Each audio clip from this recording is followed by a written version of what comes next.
ভূতে ভয় পাও নাকি? তবে আজকে আমি যে ঘটনাটা বলবো সেই ঘটনাটা যদি তোমরা কেউ দেখো বা যারা এরকম বলে থাকবো যে আমরা ভূতে ভয় পাই না, তাদের লিটারেলি ফেটে যাবে। যদিও ভিডিওটা আমি সোশ্যাল মিডিয়ায় পেয়েছি, তাই আমি চাই তোমরা একবার এটা দেখো। তবে যারা দুর্বল মস্তিষ্কের বা যারা বাচ্চা আছো তারা এই ভিডিওটা থেকে দূরে দেখো।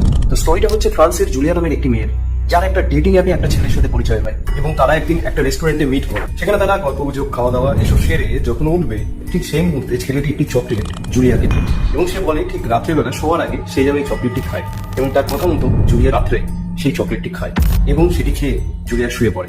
কিন্তু ঠিক তার পরদিন সকালবেলা যে ঘটনাটা ঘটে সেটা যদি তোমরা দেখো তাহলে তোমরা আটকে উঠবে। ঠিক যেরকম জুলিয়ার পরিবারের লোকেরা জুলিয়াকে দেখে আটকে উঠেছিল এবং তারপর যেটা ঘটে সেটা তোমরা ভিডিওতে দেখো।